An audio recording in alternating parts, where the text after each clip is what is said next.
تو اس کا نقصان ملک کو، ریاست کو ہوا کرتا ہے. یہ کسی لحاظ سے سوٹیبل نہیں ہے. نون لیگ کہاں سے آ گئی بیچ میں؟ کیونکہ وہ تم پاس اتھارٹی نہیں ہے، نہ آپ ان سے بات کرنا چاہتے ہیں، نہ آپ ان کے ساتھ بیٹھنا چاہتے ہیں. نون لیگ بینیفیشری ضرور ہے، آئی ایگری آن دیٹ، لیکن وہ کیا انہوں نے یہ سارا کچھ کیا؟ ڈیجیٹل دہشت گرد آپ کو نون لیگ نے تو نہیں کہا. دیکھیں، پہلی بات تو یہ ہے کہ جو کچھ آج نون لیگ کر رہی ہے، جس انداز سے آگے بڑھ رہی ہے، آپ اس کا کنڈکٹ دیکھ لو. آج بھی کہتے ہیں کہ جی بات کریں. مجھے صرف یہ بتائیں کہ جب انہوں نے کہا ہم اے پی سی کرنے جا رہے ہیں، ہم نے سب سے پہلے کہا جی ہم آئیں گے، ٹھیک ہے ہم آئیں گے. کون سا اچھا پھر دوسری دفعہ پوچھا گیا، ہم نے کہا جی ہم نے اچکزئی صاحب کو امپاور کر دیا ہے کہ کوئی بھی آپ کی پروپوزل ہوگی وہ ہم تک پہنچائیں گے، ہم بات کریں گے. جس وقت سپریم کورٹ کا فیصلہ آتا ہے، عطا تارڑ کو کس نے کہا تھا کہ جاؤ یہ پریس کانفرنس کرو؟ کیونکہ کیبنٹ کا ڈیسیژن نہیں ہوا، حکومت کا فیصلہ نہیں تھا، ڈپٹی پرائم منسٹر کو پتہ نہیں تھا، خواجہ آصف کو پتہ نہیں تھا، اتحادیوں کو پتہ نہیں تھا. اتحادیوں کو کہا گیا جی حکومت کا یہ فیصلہ ہے، اتحادیوں کو ہم نے اعتماد میں لے لیا ہے، لہٰذا ہم نہ صرف آرٹیکل 6 لگانے جا رہے ہیں بلکہ ہم جا رہے ہیں جناب ان کے اوپر پابندی لگانے. سر آپ تو میرا پوائنٹ پروف کر رہے ہیں نا کہ یہ تو پھر نون لیگ نے نہیں کیا نا، تو سیاستدانوں نے نہیں کیا. آپ کہہ رہے ہیں کہ سیاستدان ہمارے اور فوج کے درمیان میں نون لیگ دوریاں پیدا کر رہے ہیں. اب جو آپ بات کہہ رہے ہیں، اگر نہ اتحادیوں کو پتا تھا، نہ کیبنٹ کو پتا تھا، ڈپٹی وزیر اعظم کو نہیں پتا تھا، تو پھر آپ میرا نقطہ ہی اس کو ری انفورس کر رہے ہیں. دیکھیں اس کس کو نہیں پتا کہ اسٹیبلشمنٹ ان کو لائی ہے، مسلط کیا ہے، کس کو نہیں پتا؟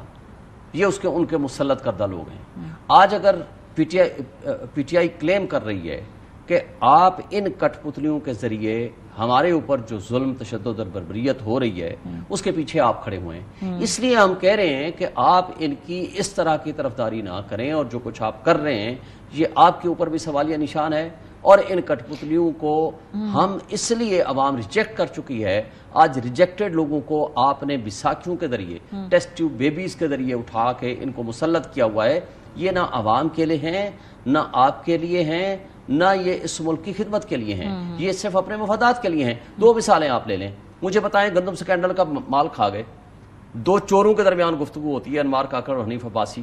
ایک کہتا ہے تم گندم سکینڈل میں پیسے کھا گئے، دوسرا کہتا ہے کہ جناب آپ فارم 47 کی پیداوار ہو، میں نے منہ کھولا تو منہ دکھانے قابل نہیں رہے. سر آپ گول پوسٹ چینج کر رہے ہیں، آپ لوگ گول پوسٹ چینج کر رہے ہیں، بیکاز ایک ہفتے پہلے آپ کچھ اور بات کر رہے تھے. پہلے آپ جنگل کے بادشاہ کی بات کریں، آپ کی بہت ساری ٹویٹس ہیں، آپ کے بہت سارے میں نے دیکھا ہے کہ باہر کھڑے ہو کے آپ پریس کانفرنسز کرتے تھے، پھر آپ سوشل میڈیا سے ہم نے دیکھا کہ وہاں سے کچھ ٹویٹس ہوئی ہیں. اب سڈنلی یہ جو ڈیفلیکشن ہے، جہاں پہ آپ کے نزدیک آپ کی سٹوری کا basic villain P M L N ہے، آپ کیا چاہتے ہیں کہ ہم کوئی پازیٹیوٹی کی طرف نہ جائیں؟ نہیں ویری گڈ. بس میں چاہ رہی ہوں کہ ایٹ لیسٹ فیکچولی آپ کورس کریکشن کر دیجئے کہ کیا اس وقت کی اسٹیبلشمنٹ کا نیوٹرل ہونا ٹھیک ہوتا ہے یا آپ کے حق میں نیوٹرل ہونا ٹھیک ہوتا ہے؟ اس وقت بھی اس کا نیوٹرل نہ ہونا غلط تھا، آج بھی نیوٹرل نہ ہونا غلط ہے.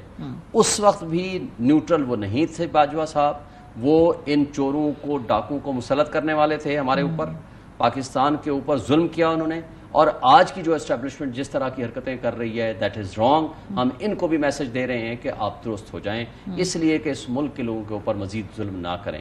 مجھے یہ بتا دیں، آج $12.5 بلین کی آیا پراپرٹی کا ڈسپیوٹ وہاں جو دبئی میں، دبئی لیکس میں.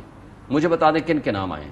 زرداری فیملی، شریف فیملی، مریم نواز، راؤ انوار، سابق جرنیل اور محسن نقوی کی فیملی، اور یہ سارے لوگ ملوث ہیں.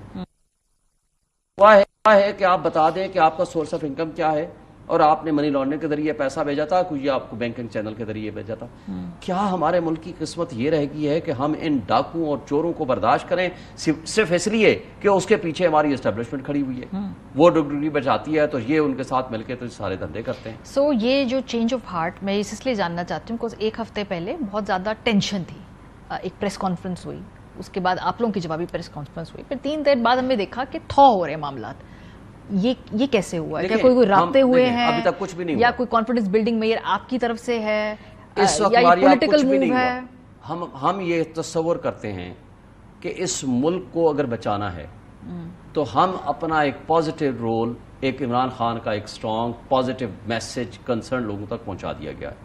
اگر وہ یہ سمجھتے ہیں کہ اس ملک کو بچانا ہے، اگر وہ یہ سمجھتے ہیں کہ ہم نے 1970-71 کی تاریخ نہیں دہرانی، اگر وہ یہ سمجھتے ہیں کہ 25 کروڑ عوام جا کر کے سڑکوں پہ آ کر کے انقلاب لے کر نہ آ جائیں، اور وہ انقلاب وہ ہوگا کہ یہ جو ایلیٹس کیپچر کیا ہوا ہے ان کو اٹھا کر کے پھر جو کچھ ان کا حشر ہوگا وہ پھر فرانس انقلاب سے ہم سیکھیں یا جہاں سے بھی سیکھیں یا خمینی کے انقلاب سے سیکھیں، پھر کیا ہوگا.